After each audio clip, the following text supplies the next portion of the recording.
Oh. Yeah. Can I get that Rona over the internet? Is that a thing? That Rona. I'm not trying to do No. that. With me, I'm pretty contagious. So it's probably coming through the 5G anyway. This is how it happens. This is how it happens. I'm woke. Okay, we are on the live Facebook feed, right? Let me see. Let's start sharing away. Everybody feeling okay? Anybody got a rhyme? Oh, okay. We do have some music. Okay. Remove limitations. I don't want to do that. I don't know what's happening here. Get back to my Zoom. I just want y'all to know I tried some new products here, and I'm very happy with the results. I can't wait to hear all about it. Whatever products we're talking about, you never know. All right, you ready? You want to hit the music? Give me a second. All right. Yeah, give him a second. I'm going to share this to the Northampton page.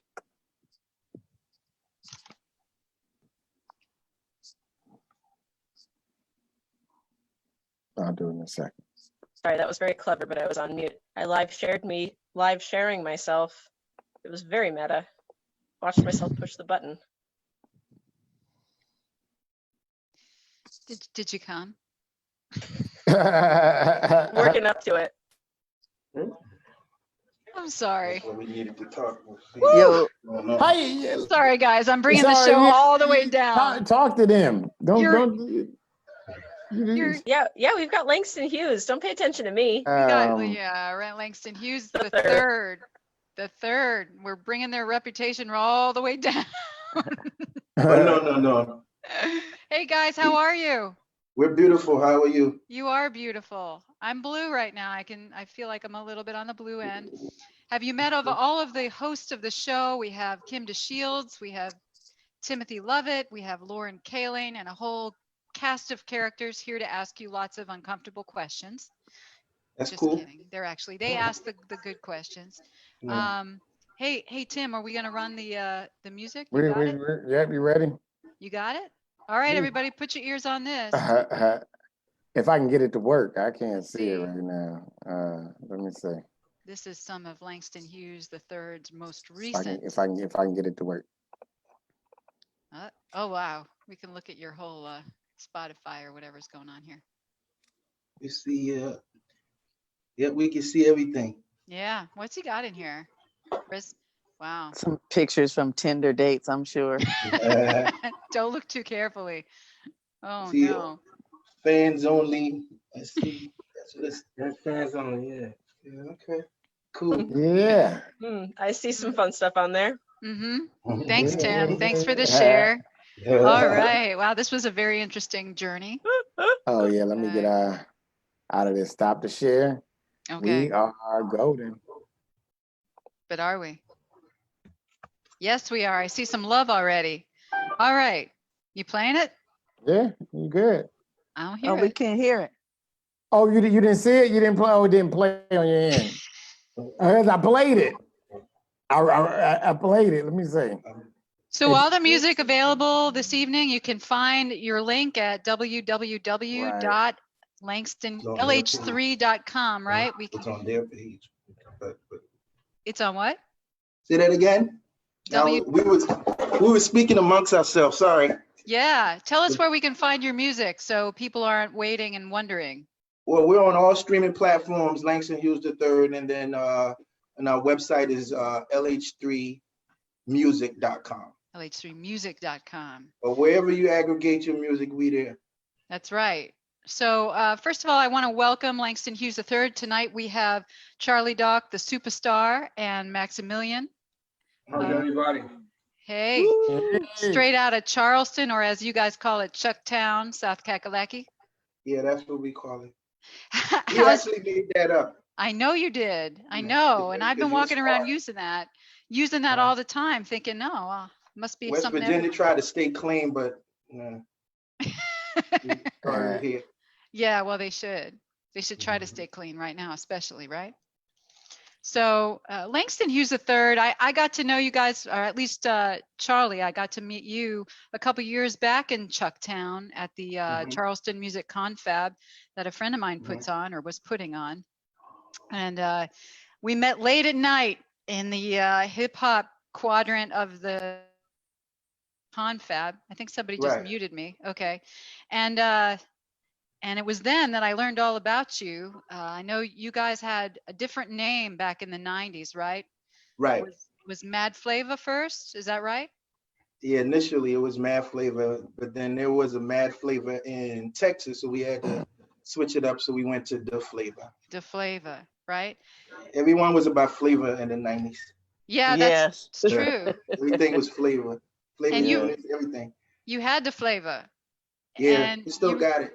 You still got it, right? So, but Zatarans over here.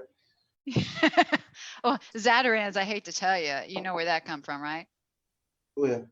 New Orleans? Louisiana, of course. Yeah, I knew that. No, we knew that. It's funny because last week we had a guest on, a friend of mine, who said that the best food he ever had was in Charleston, and I kept myself quiet, you know. Right.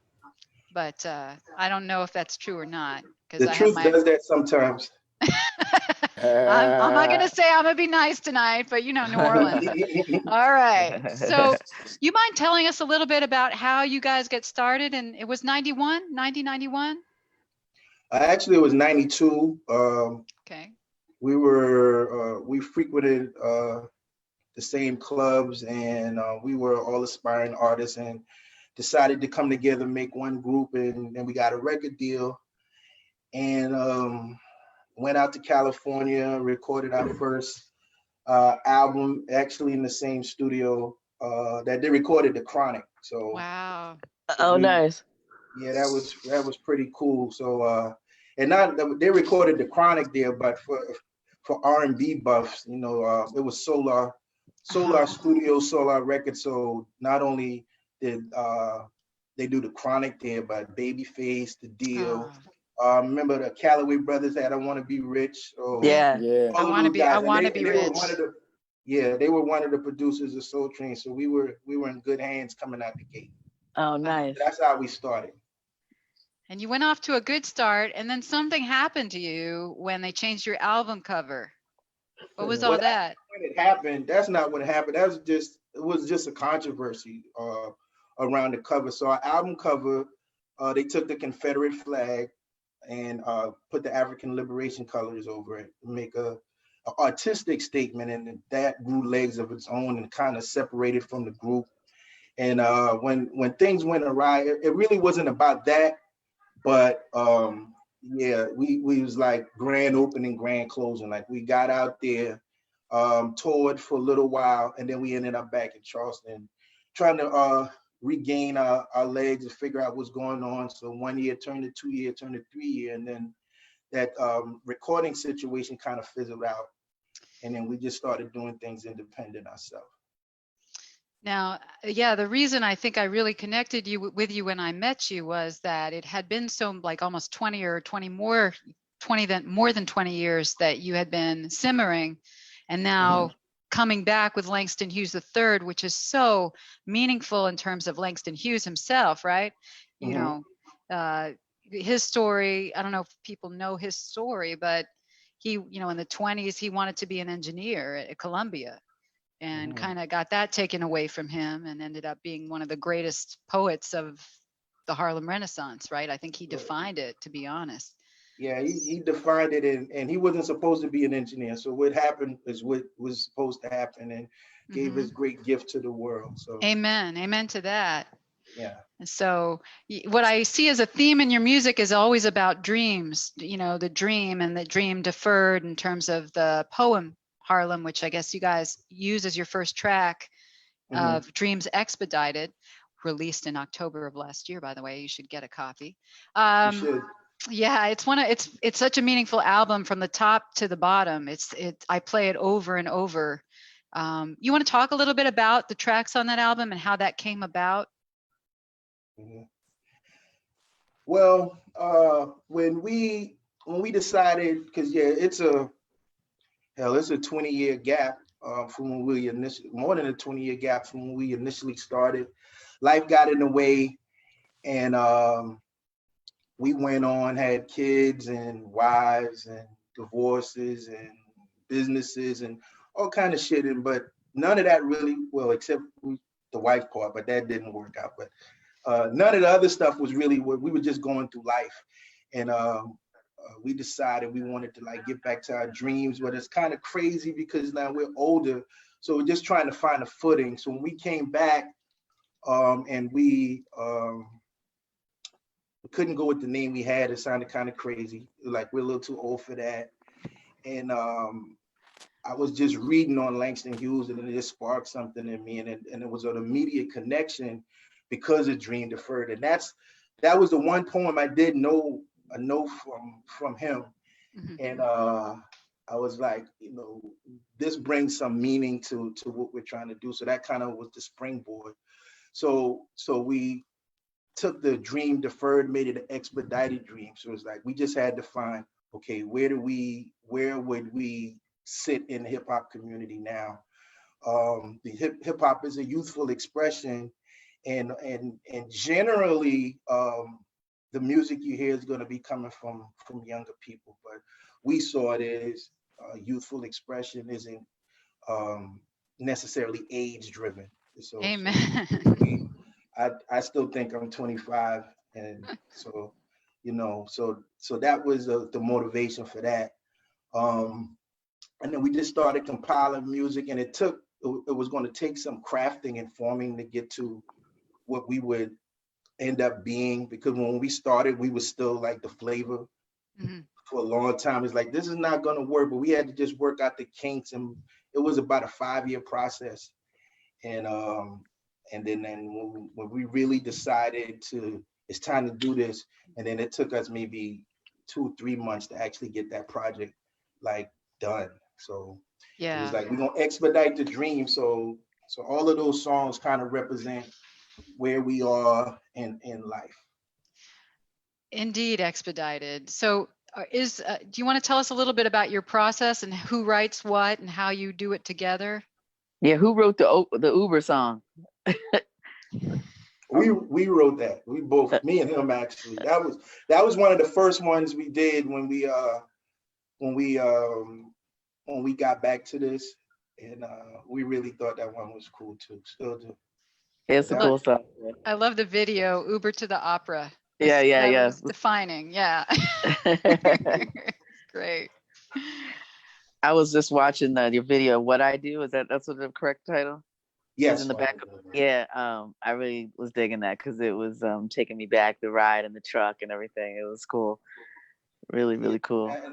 And that video really represents where we stand now, because we were kind of slow walking through, but we know at this point we need to strong arm our way back to getting what we want here, and we got to make people see us. Okay, this is something real. So the only way to take the dreams, we got to take them by force, and so that's what that old video represented. And that song, it should have been a. Go ahead. Go ahead. I just felt like it should have been a soundtrack to a movie, an action movie. It was so dope. It was so great. Actually, we're working on that. I don't have all the details, but someone is interested in putting that song in a movie. Oh, nice. So that's what's up. So that's cool. But yeah, and and it represented all of the things that the dream stealers. So we had the unsupportive spouse. We had sometimes you're your own dream stealer. Your past friends and family. So we try to be creative with it. Yeah, that whole dream stealer thing, it took me a minute, right, to get the whole thing. And then when I realized what it was all about, it was like, that's so important, right? We need to stay around people who want us to help us cultivate and further our dreams versus people who are trying to tell us we can't do it. As another fellow 50 in my 50s now, right? There's plenty of people who want to tell you, why don't you just go do something else? Why don't you just, be happy for teach somebody something? And there's nothing wrong with teaching, but right. I mean, when you have your dream, we're not in our 50s yet, so don't put us over the bridge. Oh, ouch! Don't be inviting me to the party like early. No. Now I'm almost there though. I'm almost there. Right? We're like 2 blocks away from 50. Yeah. I'm up the street. Yeah. I'll be there with open arms when you're ready to come through. Yeah. But it's important to know who is around you and who's in your ear.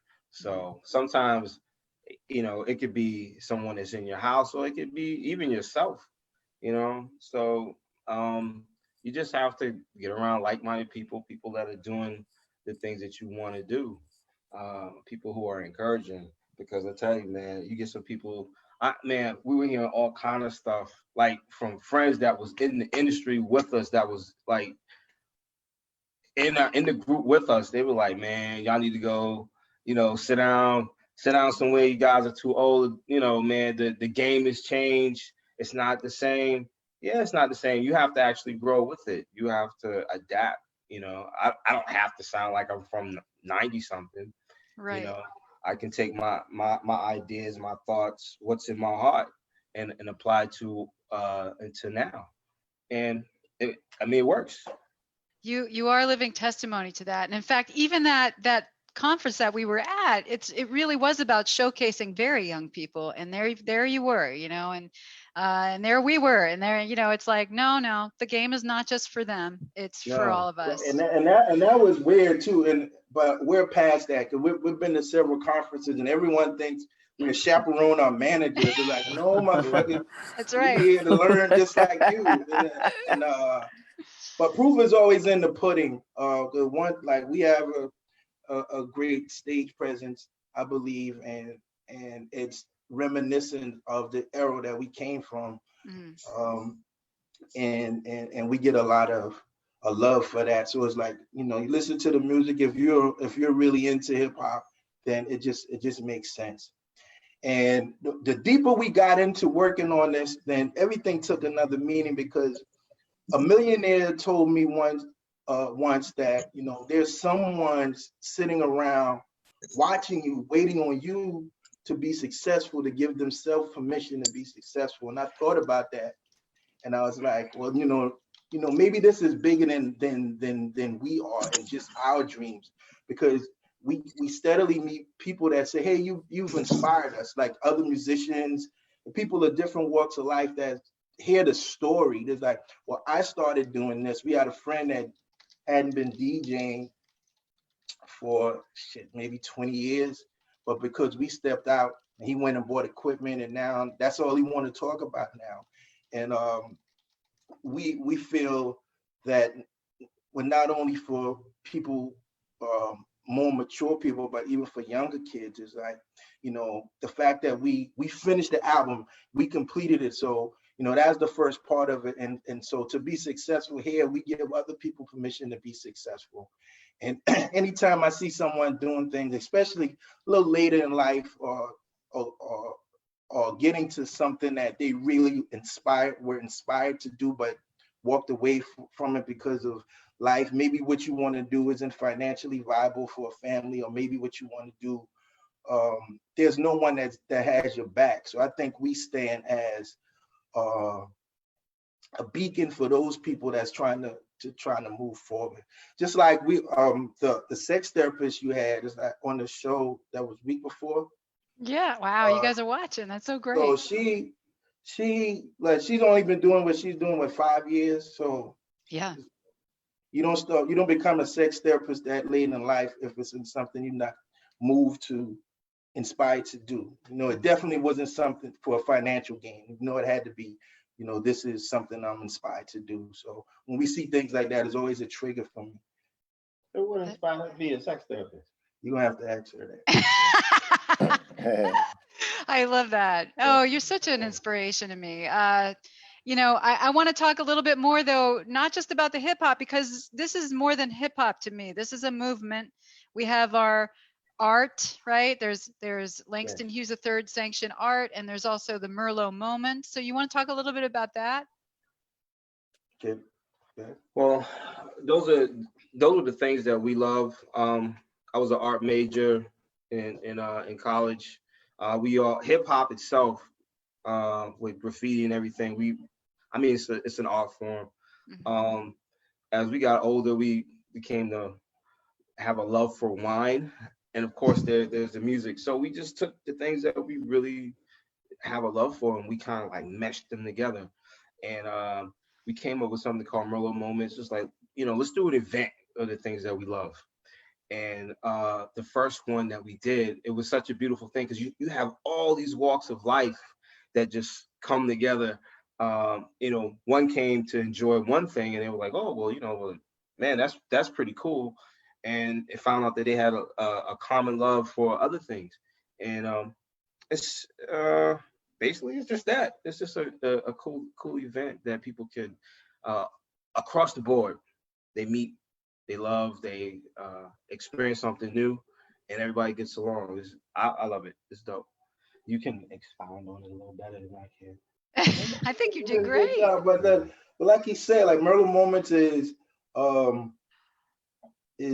was something that actually started on Facebook. Like I was drinking a lot of wine, and so I was on Facebook all the time. So when I'm sitting drinking and listening to music, then I would start posting music, and then I started calling those songs that I post a Merlot Moment, and we just ran with it. So Merlot Moment became a celebration of art, wine, and classic hip hop. So when we do those events, that's the element you're gonna get every time, and it's been cool and successful, and it's not something we do on a regular basis. So it gives it a little more meaning. It's not a continuous thing. Like it'll be months before we do one, and we just got to be moved to do it. And what we love about it too, when we bring in art, we bring in a lot of unknown artists and give them the chance to showcase their art. And a lot of them, we had an event in the art gallery. So every artist that was with us that time, none of them ever had their art in a gallery. And this is like a prestigious gallery here on Broad Street in Charleston, which is pretty much lily white. So that was real cool. That's what's up. I call mine marijuana moments. Well, we got that too. But I feel like when I'm like looking at the branding of it, it's like it feels to me like if I had to put it all together, like High Harlem Jazz Society with a Chucktown swag to it. You gotta dress up, take the Uber to the opera, get your Merlot, look a little art. It's when people come out, because they know us, you see everybody trying to dress their best and come out looking pretty, looking nice, but it's still hip hop based. Yeah. And one thing we didn't really talk about, like each Merlot Moment is unique. There was one that we did to really with the soul food restaurants that we did. Yeah, we did a dedication to soul food restaurants, and we kind of aligned it with Charleston food and wine, which is a big event, and people come from all over the world for this event, but they never have really showcased like the soul food restaurants, which is a big staple here in Charleston. I mean, Justine's is the greatest restaurant, right? Right. But what they do is they incorporate them, but it's kind of like a side note. So we decided, well, you know what, we're gonna do something where we showcase the soul food restaurants, and did a little presentation. I actually even did a mini documentary on the restaurants that we showcased, and it was cool. And that's something we're going to start doing a little more. But that's something near and dear to us. Because during the restaurant week, a lot of the soul food restaurants that everybody frequents and everybody loves, they don't really get that shine. Yeah. So it's really unfair when you see all these other restaurants get these awards and accolades, but when you go down to the soul food restaurants, like you have like people that come in droves. They are a part of restaurant week, but they don't talk about them. Right. They'll bring a whole they'll bring a whole busload of people. It's like, oh man, your food is great. Your food is great. Okay, see you later. Yeah. So it's kind of foul in a way. And to speak to that more, we don't want to get into Charleston food and wine. We probably want to work with them at some point, but a lot of those restaurants, get a lot of their food ideas from the soul food restaurants. So I know it. True. Like, you know, give them their flowers just like everyone else. And you know it's something big because people from all over go, and most of these restaurants in the hood, so the food got to be pretty damn good if you way out of your element. Mm-hmm. And you don't look like nobody in there, and you like, I would like a fish special. Thank you very much. Like, you know, that's a big deal. Yeah. Well, I hope you hook us up with your documentaries. Give us a place to watch them, because I'm sure we all be salivating. You know. That one is on our YouTube page, but you can find Langston Hughes III. So it's up there. Okay, good. Oh, nice. Okay, cool. Anybody I don't want to just talk about us. Like, yes, we do. no, What do you guys? Well, what do y'all want to talk about? Talk about you guys. All right, how you doing today? How did this? I want to know about comedy as a weapon. Oh yeah. Oh God, here we go. Here's what I really want to know. Well, I'm glad you asked. Can anybody hear me? We can all hear you. Here's what I want to know. Because I think I'm funny. Like our whole crew, we're hilarious when we're around each other. Mm-hmm. So for the comedians, I want to know, at what point do you go, I'm funny enough to make this a living, versus, because some people are cookout funny, some people are alcohol funny, and then some people, hey, I can make a living of this. At what point do you go, I can do this shit? Or accidentally funny. I only say shit on accident. It was like, hey, do it again. Can't do this shit again. But okay, so can I answer that, or just give my opinion about it? Please. So my opinion is that I feel like you go to a mic, and then the people who stick with it, they just can't stop doing it for whatever reason. Right. You just become addicted to it. It's a little bit like crack. You just can't stop doing it. And so, and I think during that process, what you're speaking about, but I'll take your word. You eventually do have to stop doing crack at some point. But let me just say this: I've never tried crack. Is not good for dental planning. Right. Or your skin. Yeah. I've seen the effects of crack. Well, but see, I'm just saying, being at the cookout, you know, that or drunk funny, all that's the talent. Making your friends around, that's the talent. But then when you have to repeat those jokes on stage, like, you know, all those people in the audience wasn't there at the cookout, so you have to recreate that moment on stage, and that's the skill right there. So I mean, a lot of people are funny, you know, naturally funny, and you know, might naturally have comedic timing, but now you got to bring all that back and tell it in a way where people, you know, respond to you like they did at the cookout. Right. You know what I mean? Yeah, I don't think I'm at that level. Have you ever tried? You should just try it. You should try it and just see what happens. You guys I'm just a try rapper. I'm already multitasking. Yeah, he's already got like. Do you have any jokes you want to try out now? Sorry. No. Like, I don't recommend like. I don't have enough alcohol. Just try stand up. For everybody, I say do improv. You know, you don't want to go to therapy anyway, but go to an improv class, and like that's what everyone should do. But then if you're the person who, like, you know, can't stop, like that this is just, you know, in your blood, or just how your parents coded you or something, then like, I don't know, then you're stuck. Like Boney said, like, you're stuck. You have to do it. I don't know. Yeah, no, I'm not. That's not my bag. Now, I've seen some people that I don't know who gave them the courage. It was like, this didn't go well. Looks a little traumatic. It's like, yeah, I'm not going to name some names. Yeah. No, I mean, no. Locally. No. Yeah. So how all of you guys got together? How did this collective become a collective? Hold on, let me ask you a question. They're interviewing us. What is going on? Actually, like, no one should ever ask this. Everyone wonders, but nobody should know. I'm being blackmailed. That's all I know.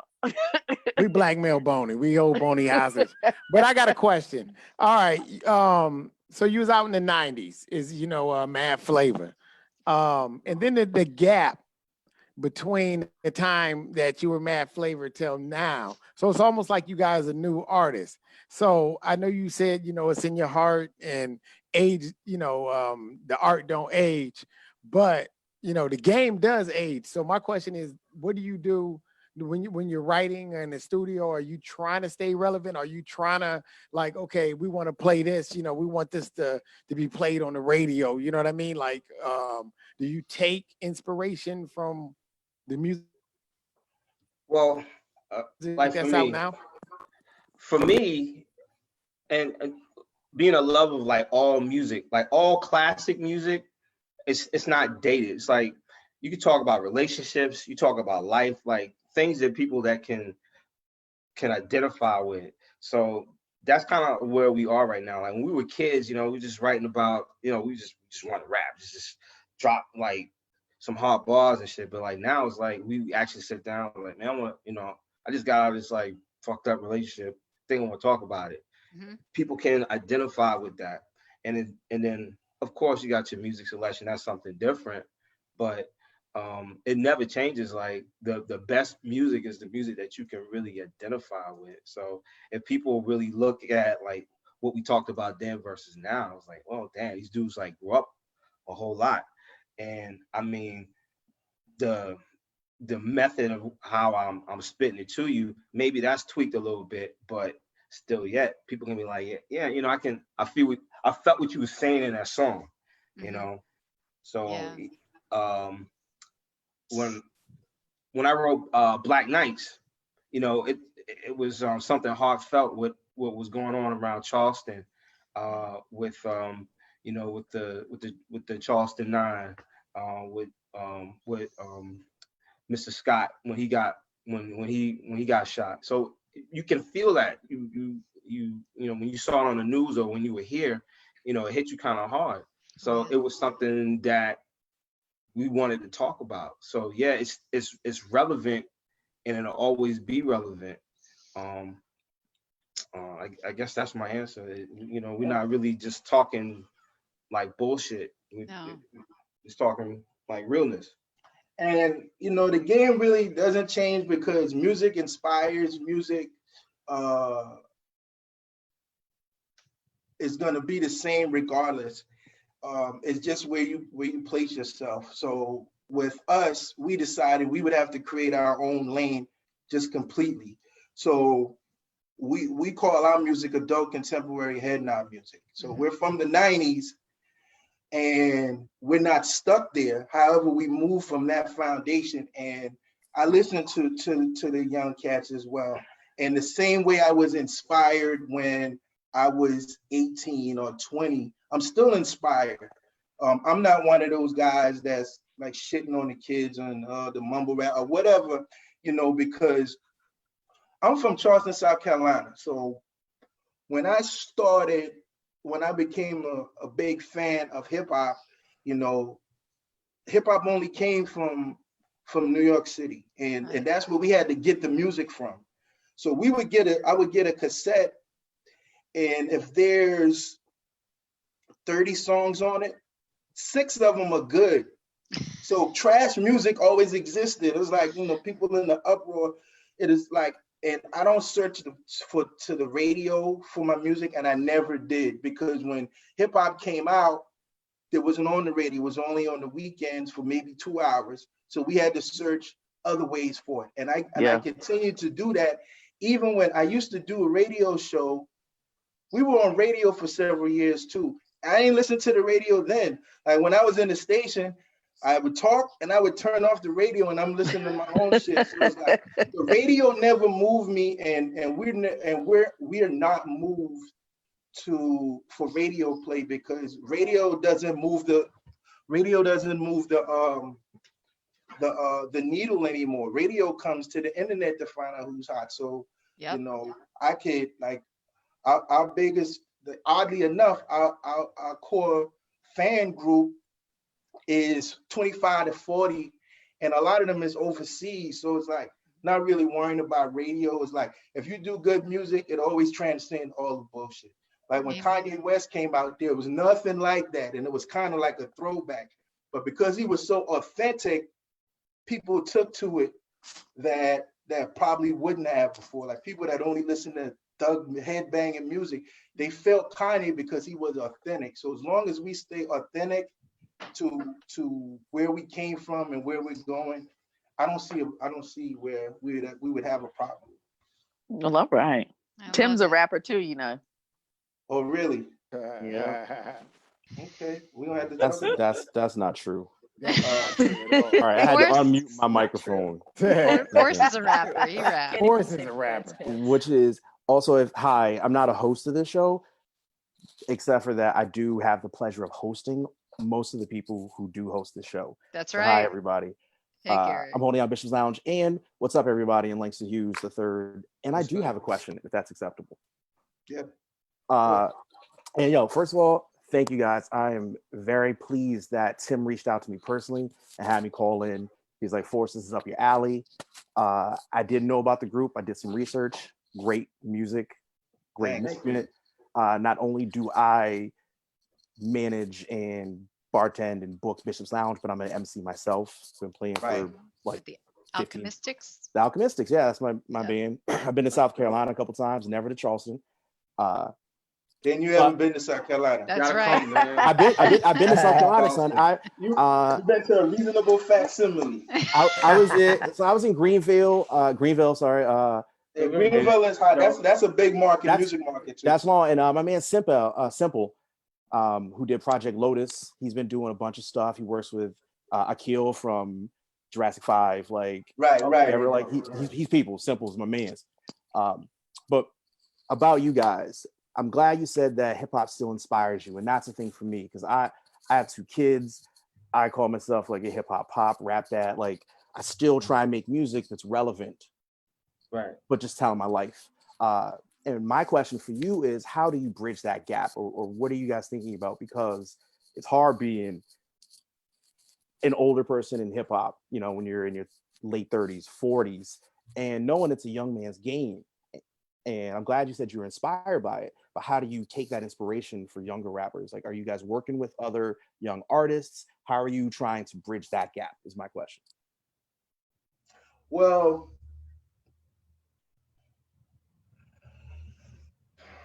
we do work with, everyone's younger than us, so we do work with younger artists, first of all. But if you listen to the music, of course, we still have that boom bap foundation. There's always going to be 808. There's always going to be that knock.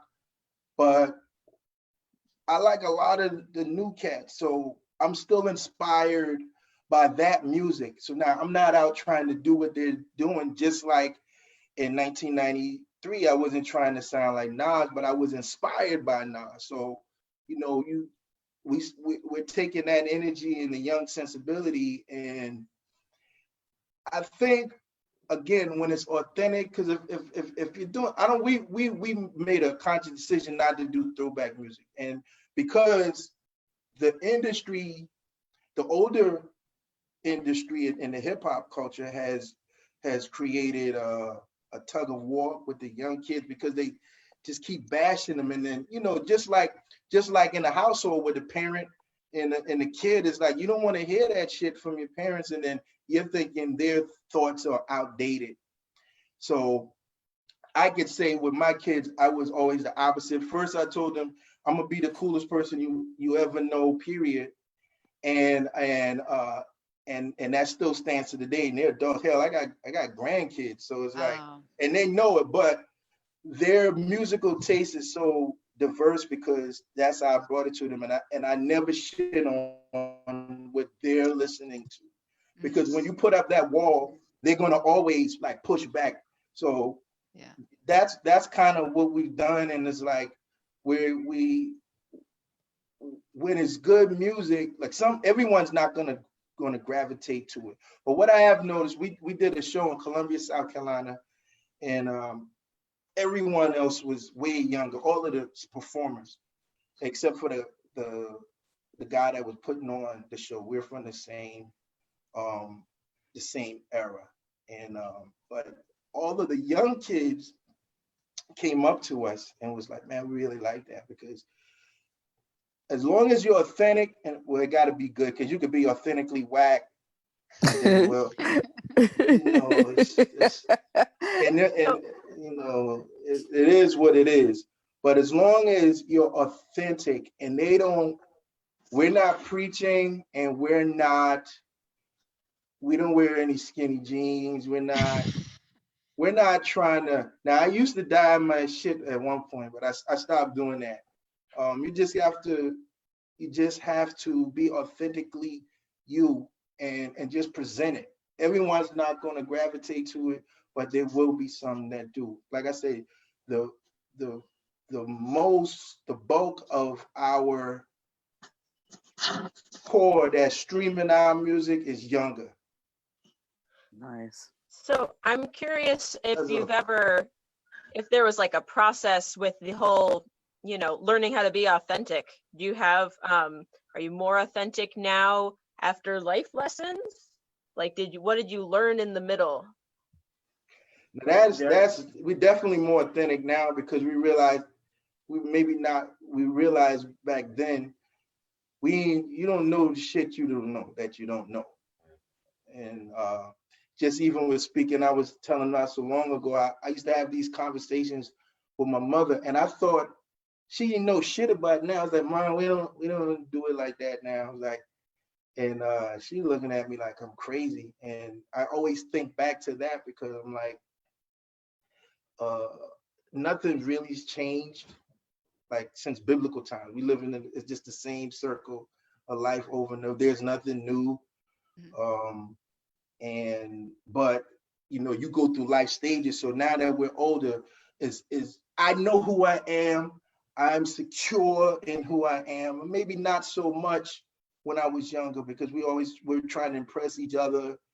And the older you get, and you're not trying to impress nobody. See, Quincy Jones is like, he's like, fuck it, I'm old now. I'm just telling the shit. It's like, so I think as you mature, you become closer to your authentic self. That's beautifully put.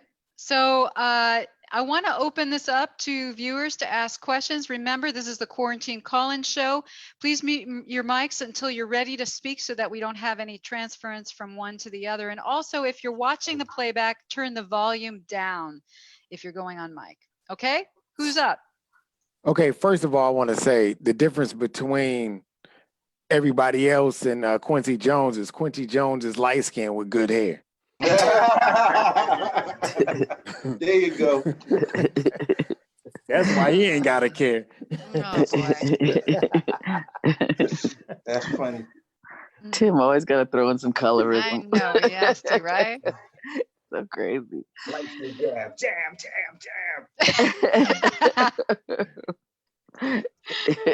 The life was way in when we was coming up too, so it was like, oh man, I need a break. Yeah. I couldn't get no waves. We come from the Albie Shore era. Like, oh yeah. Like, dude was getting girls. He had a unibrow. I understand. It's like how he get girls? Look at his eyebrows. Who's that? We met him and we thought he was everything. We were like, oh my God. Him and Christopher Williams. We were like, oh man. It's a double one, man. Light skin. The other one. Light skin with the waves. Kept the brush at high school. Yeah, I think everything goes now. I think it's so we live under the Drake era, so I'm glad like light skin dudes is back. We be back. Man, I'm killing it still. Back? We be back. There was a little period Wesley put in a lot of years for us. Right. I was like, we had to fall back a little bit. And when DMX came out, man, it wasn't even cool to be light skinned. You know what I'm saying? Yeah. So I listened. I actually last night I listened to most of your music, the music I could find. And the difference is, it's like it sounds totally different from then until now. Sometimes like when you like do something, you have a style. And and so they sort of you can pick out somebody. You're like, oh, that's Perry Mason, or that's Drake, or you can hear like sort of his style. But your music sounds totally different. I was listening to Triple Threat Power. Wow, damn. That's the first song we ever did as a group. Wow. Yeah, Triple Threat. Yeah, I like that. I like that. And then like the new music, what was I said? The Mozart, I like that one. Yeah. And there was Mozart another smoking blacks and milds. Blacks and Miles. Oh my God. Okay, I've got a Blacks and question. Miles. that was very authentic.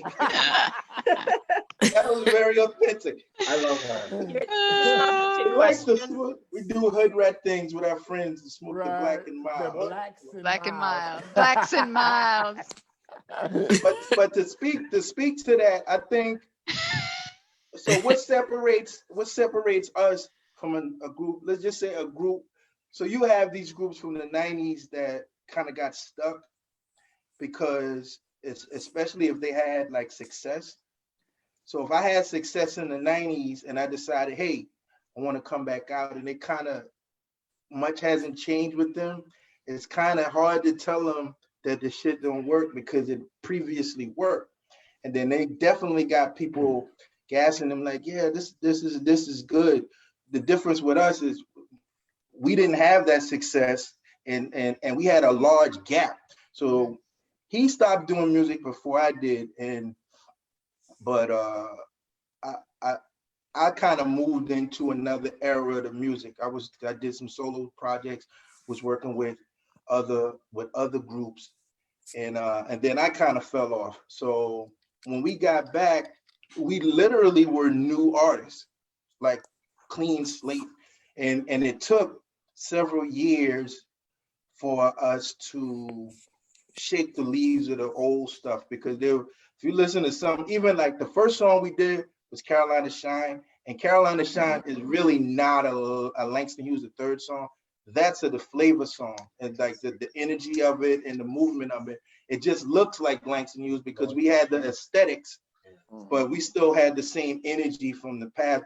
And that was the first song we did when we came back. So, and before I forget, I definitely have to shout out Chalk the Bully. Chalk. Yeah. And our DJ, the Moja DJ Corey B, and our producer B73 Music, and Choice, and our man Metz, because of I said B73.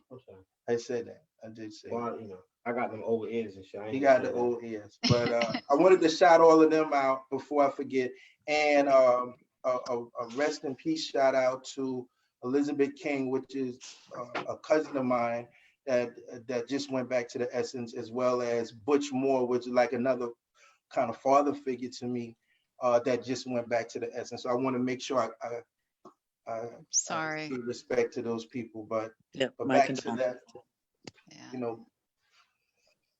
Thank you. But yeah, that's what. Yeah, with our music, that's how we like started over. So we didn't really have a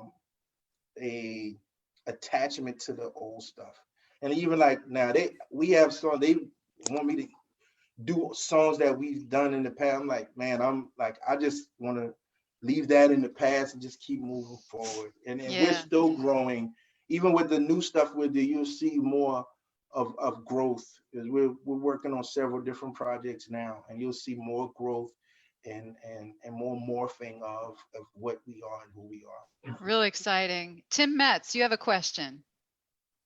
Yes. Where did you find this love for wine? Love for wine. Okay, so here's how that started. So I had a recording studio here, and literally, what happened, we just missed the liquor store, so wine was all we could get. And we just started trying different wines. And I mean, hey, I don't know about there, but liquor store closed at 7. If someone don't make that run, we just ass out. So we started wine. That's we how I started found drinking wine, and then we started going to wine tastings and things of that nature. And that's another thing. We decided to make Langston a movement. It's not just the music. Of course, we got the Merlot moments with just one movement. We have, and we're gonna come out with our own wine, and we're working on that now. That's a lot involved, but we're working on our own wine, and then of course clothing. And the underlying theme to it all is, no matter what, protect your dreams by any means. So Oh yeah. Lauren's got a question. What you got? Yeah, my question is actually for Boney. Boney, you listened to the track. I assume you listened to the track Merlot Moments. Did it make you feel, or what was its effect on you? Oh man, I can't wait. Well, I feel like I'm gonna talk to them privately about that.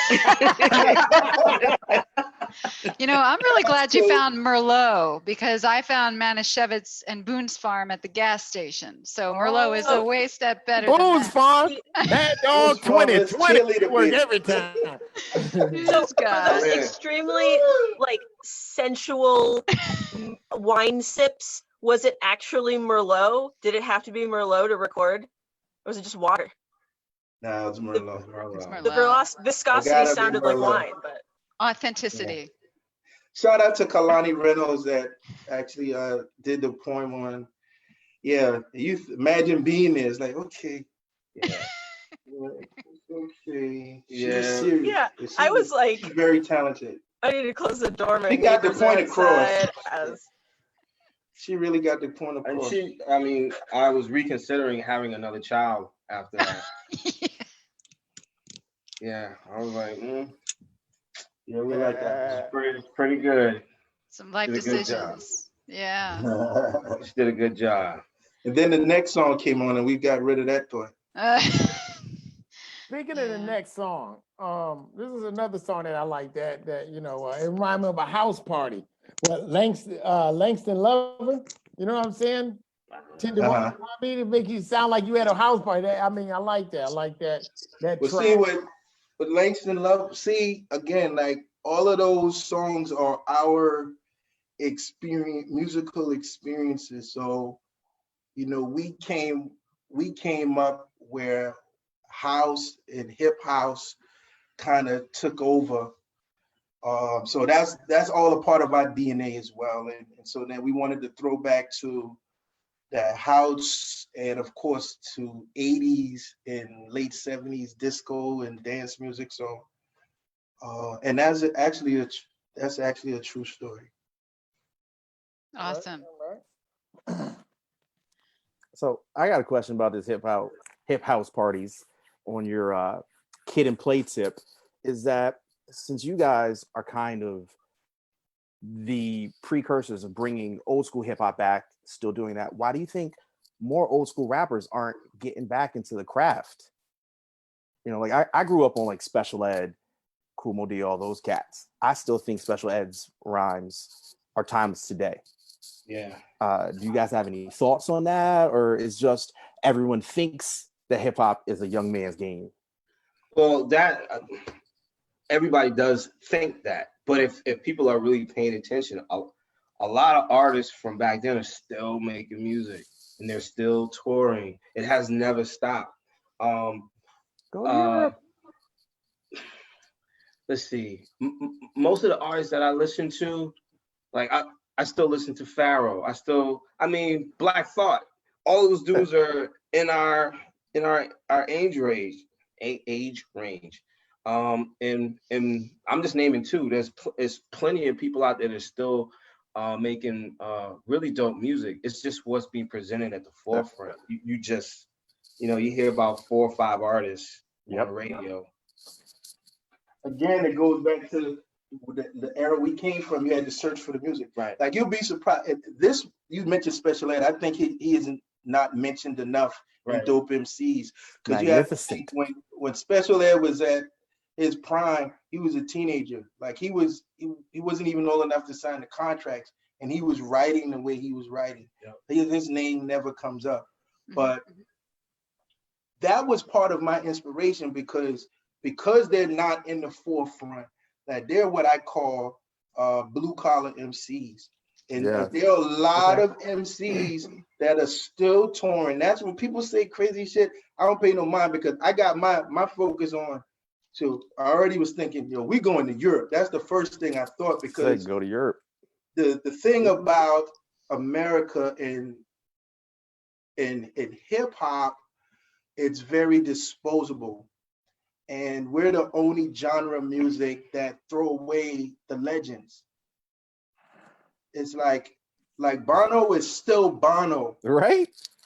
But the U2 is an 80s group. Like Bono is still Bono. Mick Jagger is still Mick Jagger. B.B. King. Any other genre of music, they worship and praise their legends, and the music keeps being passed on to the next generation. And it typically happens when you go to college, and because if you want to be sophisticated, you're hip to origins.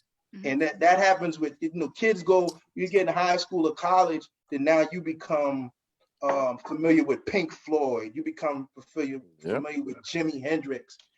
And Jimi Hendrix was dead before I was born, but his name still rings. That doesn't happen in hip hop. Yep. No, so we're the only genre that does that, but there are a lot. Master Ace is one of my favorite MCs, and he is a full-fledged. That's all he does. He's a working MC. I have the first track I did, the single we released with my group, The Problematics, has Master Ace on it. We work with him, we tour with him for years. He's he's a legend. Yeah, that's somebody we want to work with too. That's something that I got we'll a dream link. board. Master Ace is on my dream board. We'll link. I got you. Indeed. No doubt. It's like he's played Master Ace is on my dream board. He's played. So the second part of my question then is, how do you guys feel about right now in these Corona times where I feel like this is a hard reset for music, where you can't go out and play? So all the big names. So now all these more underground acts and your local artists are getting a little more shine. They're reaching out, all their fans who couldn't go out to a club, to a show because they have kids, they have something to do. How do you feel like this is a good chance to have up and coming artists and older artists to restart their career? And it's time to put music out because people don't have shit to do. So everyone's running and running. Now everyone's at a standstill. So they're looking wherever. They're looking wherever for any kind of content. So if music is your bag, then now you're searching for maybe new music, and this is an opportunity for newer artists. You just got to put it out there so people can see it, and that's what we're doing. And it's like the quarantine song, like that's a song that we came up with an idea. And I was like, we need to record that and we need to shoot a video for it now. We're kind of ducking and dodging because we're on quarantine. So it's like, it's kind of hard, but I was like, this is how, because now that's a key word, like quarantine and the virus, all of these things are getting all this attention. This is a chance to say, hey, look at us. We're over here. We're doing this. And you see it. You could see it, like D-Nice is like the man right now. Like D-Nice doing these live parties, man, and like shit. Everything. And like his stock just went up. So I love it. Like, and now everyone's doing it. Did you hear his story though? It was interesting. He Daddy Kane talked to him, Big Daddy Kane talked to him about it coming back and reviving his rap career. Oh really? I didn't hear that. He talked about it. They were interviewing D-Nice and he was talking about Daddy Kane put it on his IG. Right. And I guess he talked him out of it. And so then he went on to do other things. But it was just really interesting. I was like, wow. He has a great story too. Like he kind of fell into hip hop and he made something out of nothing all the way to now. Like, yeah. That's dope. All right, we got about 2 minutes left. Anybody with last words before we thank these guys because they were wonderful tonight? Yeah. Thank you so much. Any last words? Okay, all right. Now I can't have, what I'm saying, some hip hop artists on the show without hearing a little something.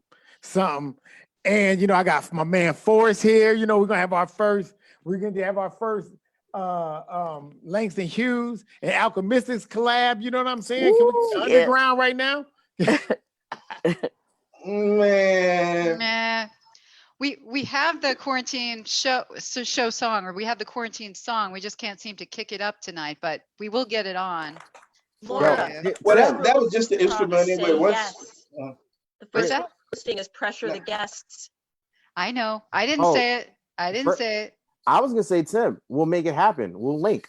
I'll reach out to these guys. We'll do it. We'll come back, and as long as you play it on the show. Why we could? Hey, we're down to come back. We could do a whole concert. We don't have anything to do. We could make a song. Okay, Forrest. Thank you. Thank you so much for coming. That's nice. Guys so are great. cool to see this link happening. Thank you so much for being here. I'm enjoying your music and hope more people listen to it. This She's quiet all branded. Look quarantine at Laura's time. branded. I got like your the shirt. got I your like the shirt, right? We You know, branded you too. got We two. always We branded. saw Mary Yeah. Lou had her face mask or something. She had like I a got the face mask. That was Fat cool. Astronaut. If you guys are watching, check out this band from Fat Astronaut out of Connecticut.